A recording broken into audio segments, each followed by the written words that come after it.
Salam. Sejatinya ada banyak hal yang berhubungan dengan iman Kristen yang perlu kita kaji, yang perlu kita pelajari, dan yang perlu kita ketahui. Misalnya tentang dunia orang mati atau tentang kematian. Pengkhotbah pasal yang ke-9 ayat ke-10. Segala sesuatu yang dijumpai tanganmu untuk dikerjakan, kerjakanlah itu sekuat tenaga, karena tidak ada pekerjaan, pertimbangan, pengetahuan dan hikmat dalam dunia orang mati kemana engkau akan pergi. Nah, saudaraku diberkati oleh Tuhan, ini adalah salah satu pengajaran yang perlu kita tahu tentang apa itu kematian. Mengapa? Karena banyak orang beranggapan bahwa kematian adalah sesuatu yang menakutkan.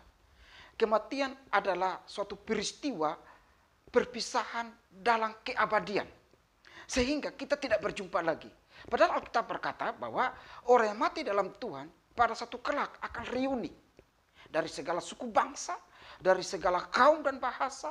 Berjumpa dengan tokoh-tokoh iman seperti Abraham, Nuh, Daud, Salomo, Musa. Kita akan reuni, kita akan berjumpa bersama-sama. Artinya kematian adalah berpindahnya kehidupan jasmania, kehidupan sementara ini kepada sebuah kekekalan kehidupan. Nah, oleh karena itu kita harus tahu apa itu kematian. Ada 3 kebenaran yang ingin saya sampaikan kepada kita perihal apa itu kematian. Yang pertama, mati pertanda pencipta itu abadi dan dicipta itu fana. Pencipta adalah pemilik hidup dan ia berkuasa mengambilnya. Nah, pengertian pertama bahwa pencipta adalah abadi. Allah tidak pernah mati. Dia pemberi hidup, sehingga waktu hidup kita diambil, maka kita kembali kepada sang pemberi hidup, sumber hidup. Kita bukan sumber hidup, tapi kita diberi hidup.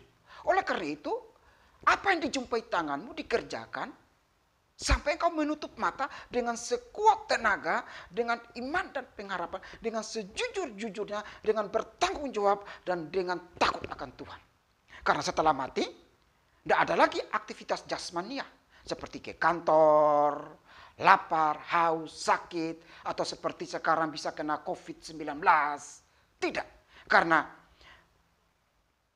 mati adalah pertanda pencipta itu abadi dan kita manusia yang dicipta ini adalah fana. Tubuh ini fana dan akan kembali kepada kefanaan, yaitu kematian. Yang kedua, apa itu kematian?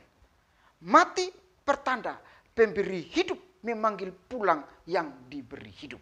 Kenapa dipanggil pulang? Supaya mempertanggungjawabkan segala kasih karunia, anugerah, talenta yang dipercayakan Tuhan kepada kita. Saudaraku, sesungguhnya manusia itu tidak punya hak milik yang paten. Sesungguhnya kita hanya diberi hak pakai, hak menggunakan.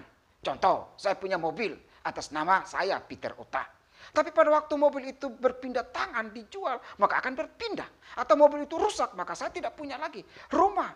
Demikian juga istri atau suami atau anak.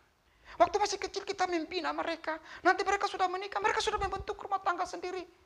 Waktu istri mati, tinggalkan kita. Apakah kita mati bersama-sama? Meskipun kita berjanji sehidup semati. Tapi tidak mungkin kita mati rame-rame, mati sama-sama. Satu lubang kita kubur rame-rame. Nah, tidak pernah ada seperti itu. Bukan seperti Romeo dan Juliet, seperti itu. Tetapi istri yang menjadi bagian kita yang dipersatukan, bisa saja mendahului kita, atau kita yang menjadi bagian dari istri kita, kita bisa mendahului kita. Artinya bahwa mati pertanda pemberi hidup memanggil pulang yang diberi hidup. Tidak ada dalam dunia ini yang merupakan hak kita yang paten, hak kita yang abadi, tetapi semuanya akan berbalik, berpulang kepada si pemberi, sumber hidup dan sumber berkat. Yang ketiga, mati artinya kita diibaratkan tidur panjang sampai Tuhan menjemput dan membangkitkan kita. Jadi mati adalah tidur panjang hingga kebangkitan tubuh. Saudaraku diberkati oleh Tuhan, orang mati dalam Tuhan itu dikatakan tidur panjang. Kenapa? Karena menunggu sampai Tuhan datang menjemput dia. Di dalam pengakuan iman rasuli juga berkata, aku percaya kepada kebangkitan tubuh. Artinya bahwa waktu nafiri berbunyi, waktu Tuhan datang, orang yang mati, tubuhnya yang telah menjadi debu, tubuh yang telah menjadi tanah akan bangkit, dan jiwanya yang ada di surga bersama dengan Kristus akan menyatu menjadi satu, yaitu tubuh kemuliaan. Jadi mati, pengertian yang ketiga adalah ibarat tidur panjang.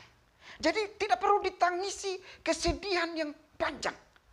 Makanya selalu di dalam kematian orang Kristen dikatakan, kiranya Roh Kudus menghibur kita, menggantikan duka cita menjadi sukacita. Kenapa? Karena kematian itu adalah perpisahan sementara.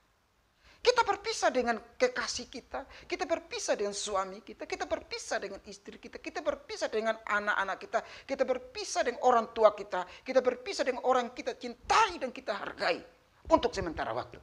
Artinya bahwa orang yang mati dalam Tuhan, kematian itu sementara sampai Tuhan datang membangkitkan kita untuk mengenakan tubuh kemuliaan dan hidup bersama dengan Dia dalam kekekalan. Jika waktunya telah tiba, maka semua ciptaan dipanggil pulang menghadap pemberi hidup.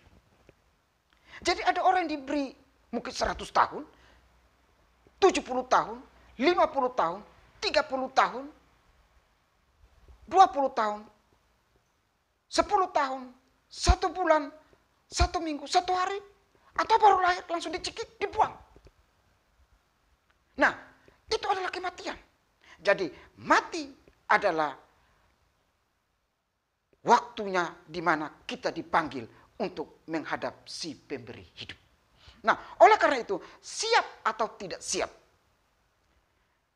kita manusia yang hidup ini pasti akan tidak bisa menolak panggilan ilahi, yaitu menghadap Sang Pencipta. Pertanyaannya, sudahkah Anda siap jika besok Anda dipanggil oleh Tuhan?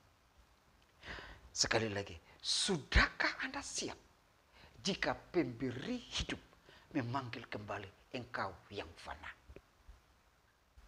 Tatalah hidupmu secara api dan bijaksana.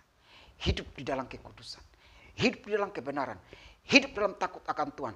Apa yang dipercayakan kepadamu sekarang, sebagai apa saja profesimu, kerjakan itu sekuat tenaga.